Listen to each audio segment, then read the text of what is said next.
చాలా గంభీరమైనటువంటి ప్రశ్న. పూర్తిగా అహింస సాధ్యపడుతుందా?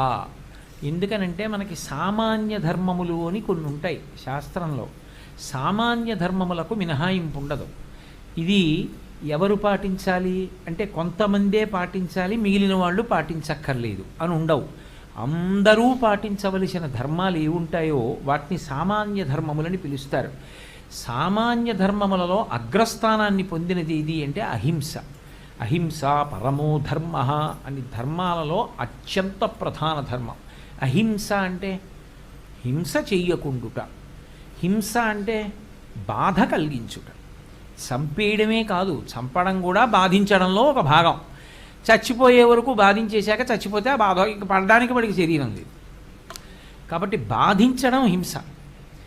అహింస పూర్తిగా సాధ్యమా? ఎందుకంటే ఈ దేశంలో అహింస అనేటటువంటిది ప్రాణప్రదమైనటువంటి సిద్ధాంతం. కానీ మీరు ఒకటి ఆలోచించండి, అహింస పరిపూర్ణంగా పాటించడం ఎవరి వలన సాధ్యము కాదు. ఎందుచేత? ఇప్పుడు నేను అహింస గురించి మాట్లాడుతుంటే నేను మాట్లాడిన మాటలు శబ్ద తరంగాలుగా వస్తున్నప్పుడు అవి తట్టుకోలేక కొన్ని సూక్ష్మాంగ జీవులు పడిపోతాయి. నేను పాదాలు కదిపితే నా పాదాల కింద పడి కొన్ని చనిపోతాయి. అసలు హింసా సాధనములేవి అంటే ఇంట్లో ఉండే కత్తిపీట, చీపురు, చాట, ఈ మూడు హింసా సాధనాలు అని చెప్పింది శాస్త్రం. కత్తిపీట చేత ఎన్నో జీవులు మరణిస్తాయి. అలాగే చీపురు పెట్టి ఇల్లు తుడిచినప్పుడు ఎన్ని జీవులు మరణిస్తాయో, చాట పెట్టి చెరిగినప్పుడు ఎన్ని జీవులో మరణిస్తాయి. ఇప్పుడు ఇల్లు తుడుచుకోకుండా, కత్తిపీట వాడకుండా, చెరగకుండా బ్రతకగలరా? బ్రతకలేరు. మరప్పుడు అహింస పరిపూర్ణంగా ఎలా సాధ్యం? అందుకే వేదం ఒక గొప్ప విషయాన్ని చెప్పింది. ఆశ్రమాన్ని బట్టి కొన్ని హింస కావు. గృహస్థు ఉన్నాడు, గృహస్థు తాను వండుకు తినడమే కాదు, గృహస్థు తనని ఆశ్రయించి ఉన్నటువంటి భూతములకు అన్నం పెట్టాలి. ఓ పక్షికి, ఓ కుక్కకి, ఇంటికొచ్చినటువంటి అతిథికి, భిక్ష కోసం వచ్చిన సన్యాసికి, ఇంటికొచ్చిన బ్రహ్మచారికి గృహస్థు అన్నం పెట్టాలి. అన్నం పెట్టాలి అంటే పొయ్యి మీద ఉడికించాలా వద్దా? అగ్నిహోత్రం రగలిస్తే కొన్ని జీవులు పోతాయి, కత్తిపీట వాడితే కొన్ని పోతాయి, ఇల్లు శుభ్రత కోసం తుడిస్తే కొన్ని పోతాయి, చాట వాడితే కొన్ని పోతాయి.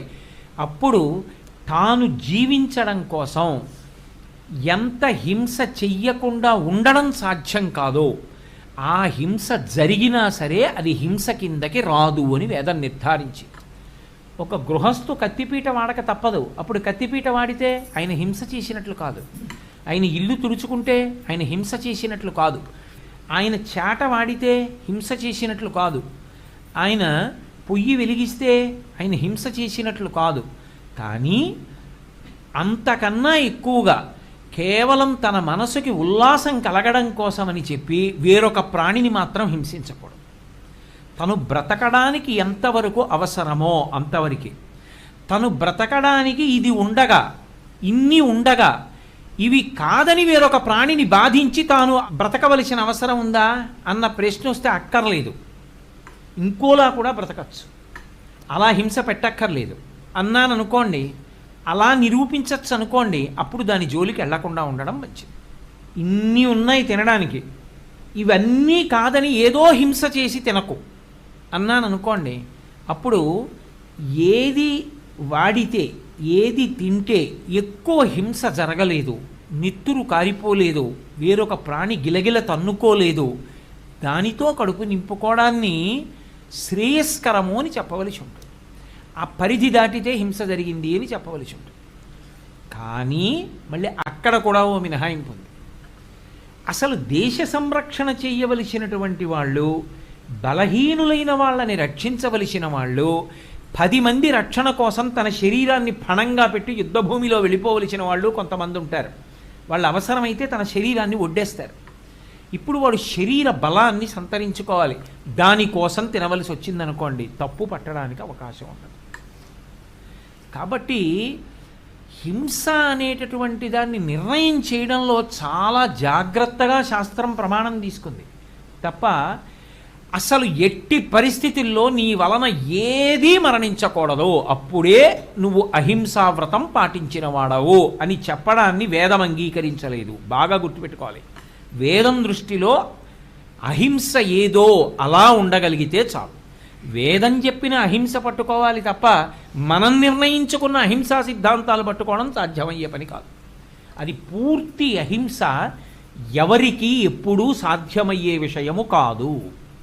ఇది నేను కాదు చెప్తున్నది, వేదం అంగీకరించింది ఈ విషయాన్ని. గృహస్థ విషయంలో అందుకే అన్ని మినహాయింపులు ఇచ్చింది. గృహస్థాశ్రమంలో లేనప్పుడు వాటి జోలికి నువ్వు వెళ్ళొద్దని. అందుకే సన్యాసి అగ్ని ముట్టుకోడు. అగ్ని ముట్టుకోకుండా జీవిస్తాడు కాబట్టే సన్యాసి శరీర పతనం అయిపోయాక అగ్నిలో దహించరు, భూమిలో పెట్టేస్తారు శరీరాన్ని. అగ్నితో సంపర్కం సన్యాసి వదిలిపెట్టేస్తాడు. కాబట్టి హింస అంటే బాధించుట అని నేను చెప్పినప్పుడు అసలు నిజానికి హింస చేయడానికి చాలా తేలిక మార్గం ఏది అంటే శరీరాన్ని బాధ పెట్టడం కాదు, మనసుని బాధ పెట్టడం. మనసుని బాధ పెట్టడానికి తేలికైన మార్గం మాట. మీరు అవతలవాడు తప్పు చేశాడో చేయలేదో మీకే తెలియదు సరిగ్గా, కానీ నింద చేశారనుకోండి, అది చాలు కట్టి కొడపడానికి. ఒక సాధు పురుషుణ్ణి పట్టుకుని ఓ తప్పు మాట అన్నారనుకోండి, అవతలవాడి మనసు గాయపరిచారనుకోండి, అది ఇబ్బంది పెడుతుంది. అందుకే హింస అన్నది కేవలము శరీరమునకు మాత్రమే సంబంధించినది కాదు. హింస అనేటటువంటిది మనసుకి కూడా సంబంధించింది.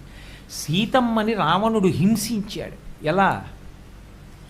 ఆమె ఎలా బ్రతకాలనుకుంటోందో శాస్త్రీయంగా అలా బ్రతకనివ్వలేదు. ఆ పాపానికే 10 తలలు తెగిపోయి. అందుకే శాస్త్రాన్ని చెప్పడానికి, ప్రమాణాన్ని చెప్పడానికి మాట యందు వ్యగ్రత ఉన్నా దోషం రాదు. ఎందుకని? అది సత్యాన్ని ఆవిష్కరిస్తోంది, ఒక పెద్ద ధర్మాన్ని చెప్తోంది. ఆ సత్యాన్ని ధర్మాన్ని చెప్పడం కోసం, 10 మంది యందు నిలబెట్టడం కోసం మాట యందు పారుష్యం వచ్చినా సరే అప్పుడేం దోషం రాదు. ఎందుకనంటే అది 10 మంది మనసుల్లోకి చొచ్చుకుపోవాలి. అందుకొని మళ్ళీ మళ్ళీ మళ్ళీ మళ్ళీ మళ్ళీ మళ్ళీ దాన్ని గట్టిగా చెప్పాడు. చెప్తే ఇప్పుడు ఆయనకి దోషం వచ్చిందా అంటే ఆయనకి దోషం రాదు. ఎందుకు దోషం రాదు అంటే ఒకటే కారణం, వెనక ఉద్దేశ్యం సక్రమ మార్గంలో నడిపించడం. ఆ నడిపించడం అన్న దానికోసమని చెప్పి పునరావృత్తి దోషం లేకుండా ఎన్ని మాటలు ఆ మాట చెప్పినా అది వాక్యమునందు కించిత్ కర్కశత్వమే ఉన్నా దోషం రాదు. కానీ కేవలం వ్యక్తిగతమైనటువంటి వైరాన్ని మనసులో పెట్టుకుని అవతలవాడి కీర్తిని పాడు చేద్దామనో, అవతలవాడి మనసుని బాధ పెడదామనో, అవతలవాడికి భంగపాటు కల్పించాలనో నీ మనసులో లక్ష్యంగా పెట్టుకుని మాట్లాడినదైతే అది హింస కిందకే ఈశ్వరుడు తీసుకుంటాడు. అందుకే సీతమ్మ విషయంలో రావణుడు మాట్లాడితే హింస అయింది, సీతమ్మ రావణుడిని ఉద్దేశించి మాట్లాడితే హింస అవ్వలేదు. ఎందుకంటే ఆవిడ మాట కఠినంగా అనిపించిన అది శాస్త్రం, అది ధర్మం, అది హితం, అభ్యున్నతి కొరకు మాట్లాడిన మాట. అలా మాట్లాడిన మాటని అభ్యున్నతి కొరకు అని అర్థం చేసుకోలేకపోతే మరణము శరణ్యమైంది రావణాసురుడికి. కాబట్టి ఏది ఎలా అర్థం చేసుకోవాలో అలా అర్థం చేసుకోవాలి తప్ప నీకు అర్థం చేసుకోవడం చేత కాలేదు కాబట్టి అది హింస అనేది నిర్ణయం చేయకూడదు. అందుకే అహింస పరిపూర్ణముగా సాధ్యమా అంటే ఒక్కనాటికి కాదు అని వేదం నిర్ధారణ చేసింది. దాన్ని అలా అర్థం చేసుకుని మనం బ్రతకడానికి ఎంతవరకు అది తప్పలేదో అంతవరకే వెళ్ళాలి తప్ప ఇంతకన్నా అవసరం లేకపోయినా నేను బ్రతకగలను అన్న దాని జోలికి మాత్రం వెళ్ళి హింస చెయ్యవద్దు. నేను అలా వెళ్ళిపోతున్నాను అనుకోండి, ఓ చెట్టు కొమ్మ ఉంచి నేను ఆకులు పీకక్కర్లేదు. నేను అలా వెళ్ళిపోతున్నాను అనుకోండి, ఏదో చిన్న ప్రాణి ఒకటి అలా వెళుతోంది అనుకోండి, నా కాలుతో తన్నక్కర్లేదు. అలా ఓ కుక్క వెళ్ళిపోతోంది అనుకోండి, నేను రాయి తీసి కొట్టాను అనుకోండి, అది కుయ్యోమని ఏడుస్తూ వెళ్ళిపోయింది అనుకోండి, ఇప్పుడు ఎందుకు అలా కొట్టకుండా ఉన్నా నేను బతకచ్చు. ఎందుకు కొట్టడం దాన్ని? నా చేతిలో రాయి ఉంది కాబట్టి, నేను మనిషిని కాబట్టి, నాకు బలం ఉంది కాబట్టి, కుక్కను నేను చేయలేదు కాబట్టి, అది చిన్నపిల్ల కనుక నేను రాయి పెట్టి కొట్టి అది కుయ్యోమని ఏడుస్తుంటే వెళ్ళిపోతే నేను సంతోషించాను అనుకోండి, అది హింసే. అందుకని హింస అన్న మాటని అంత జాగ్రత్తగా అర్థం చేసుకోవాలి. హింస అన్న మాటని ఆశ్రమము అన్న కళ్ళజోడు పెట్టుకుని చూసి నిర్ధారించాలి. అందుకే వేదం అంది అహింస పరిపూర్ణముగా సాధ్యము కాదు. దాన్ని చాలా జాగ్రత్తగా నిర్ణయం చేసేది ఎంతవరకు పాటించారు అన్నది చూసి దాన్ని బట్టి ఆయన అహింసావ్రతంలోనే ఉన్నాడు అని చెప్పవలసి ఉంటుంది.